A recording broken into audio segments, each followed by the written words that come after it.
Hello there! I mean, the video title is pretty much self-explanatory, so I don't even know why I'm doing an intro for this. But today we're going to be building a home without any of the features that would make it fun to build, or good looking in the end, or make me not want to rip my hair out.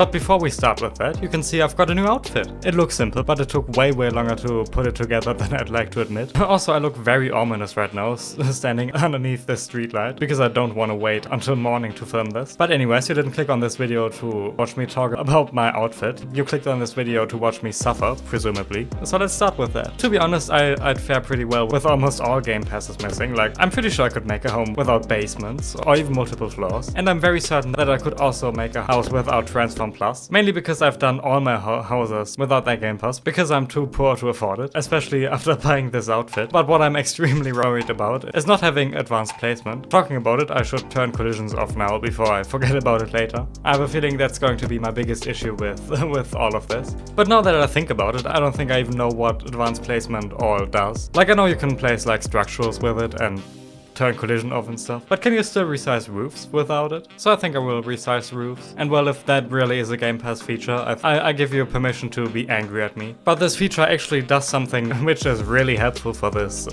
challenge, because, you know, we can't actually move to the second floor, but we can still resize the roofs. So when we take one of these flat roofs and extend this kind of border, what we then have is this kind of railing. So even without multiple floors, we can have this little rooftop garden. Now you may be wondering why this build looks the way it does, which is fair. It's very boxy, but that's because this is going to be a very special house. This is going to be one of those houses that are built inside a shipping container, because for me it makes it pretty easy to kind of get away with building on just one floor. And with these new textures, it honestly looks pretty convincing. By the way, I am using the color wheel, but hear me out. You can still get the color wheel without spending any money on the game, because, you know, you buy it with Bloxburg and you don't necessarily have to buy them. I should know, because I didn't buy any myself. I got all of this through like rewards and stuff. So I think it's fair to say that that's kind of a gray area. Also, something I want to do with this build is have lots of plants, because as you can see, I literally am one. Well, this is annoying. All of these counters and this cabinet are 1 square wide, but I can't place 3 of them next to each other on this wall. That's really annoying. So I guess we can't have that cabinet there. But yeah, if you watched my last video, you know that I went on vacation. And sure, it was nice, but those were also 2 weeks in which I couldn't use my PC. And wow, did I miss my PC. Just playing phone games when I was bored wasn't great, honestly. And literally yesterday, so the first day after I came back, I spent my entire day just playing Minecraft and some other games. But that brings me to something I wanted to talk about for a pretty long time now, which is this very specific type of genre I've discovered recently. And those are public transit games on Roblox. So there's this one bus game that's like set in London, and I forgot its name, but the entire point of the game is to just drive your bus routes and unlock new buses and stuff. And I've spent so much time on that game. Also, by the way, I'm almost done furnishing the living room and kitchen, but I have no clue what I should put onto this wall. A window should work fine. Or does it? I'm not really sure. It looks a little big, and it's completely off center. Maybe it will look a bit better when it's all colored.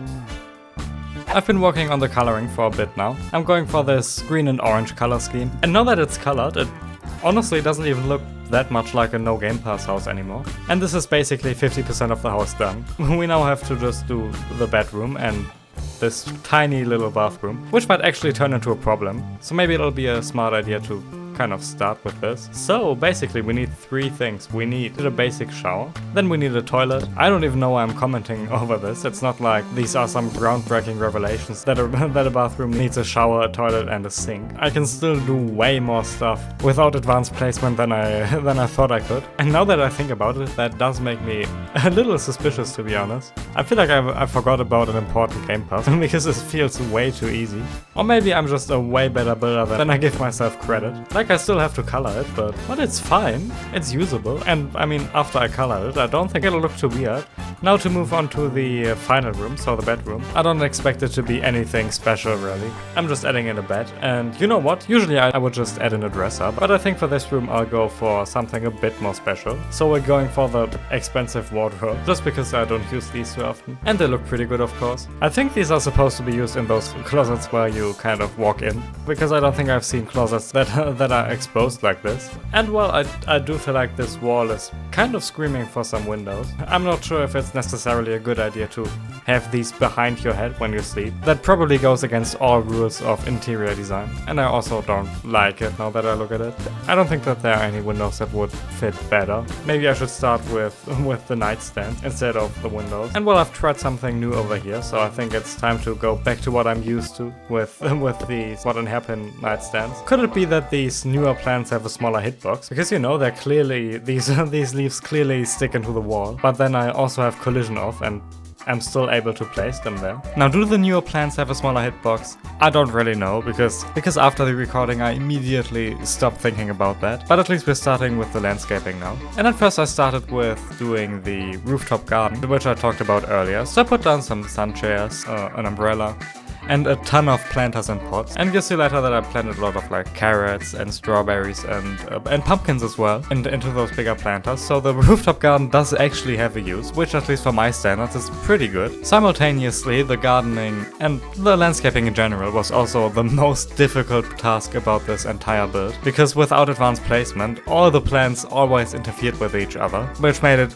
incredibly painful to do, which makes me wonder how people actually do like decent landscaping without that game pass, because for me it seems pretty impossible to do, or maybe they just don't, I don't know. And because of that, the landscaping in front of the house is pretty basic, so I just put down some stepping stones and later I'll place some smaller bushes in front. And I also did put some taller grass onto the rooftop, which isn't used as the rooftop garden, but that really was all the landscaping I did. To be honest, I'm really happy that I'll never have to do something like that again. But here we are. Now this place doesn't really qualify as a starter home, even though it doesn't use any game passes, because it costs $65,000, which is a ton for a tiny one-bedroom house. It's probably this high because of all the gardening I did. But yeah, let's do a tour. So if you walk in through the possibly largest front door in the world, we come into the living room kitchen area. On the left side we have this kitchen, which I maybe could have decorated a bit more. It looks a bit plain, but who cares about the kitchen? This right here is the part where you want to hang out. This is the living room area with this kind of hangout spot in the middle. Over here we have this shelf with a TV on top, and we have this shelf with these paintings. I just searched up minimalist painting on like this thing, and these are the pictures that came out, so I used those. Then we just have a lot more plants. And that's pretty much it. Then right here we have the bathroom. Nothing much I can say for this one. It has everything you need. It also has this kind of decorative shelf and a window right here. From the outside the placement is very weird. And then for the bedroom, it's honestly the most basic room in the entire house. The wardrobe is kind of nice. And then over here we have this kind of porch area, I think. Is it a porch? But yeah, it's kind of nice. You can sit down here and read, or whatever normal people do in their free time. But yeah, that's pretty much the entire house. Is it worth 65 grand? Probably not, but at least for a No-Gamepass house it looks pretty alright. This is the rooftop garden. So these are our lounge chairs. Here we have some tomatoes, some onions, so you can grow your own food and stuff on this rooftop. And we also keep bees, because why not? But yeah, that's the entire build. Thank you so much for watching. Comment down below what you want to see next, and I'll see you in the next video. Bye!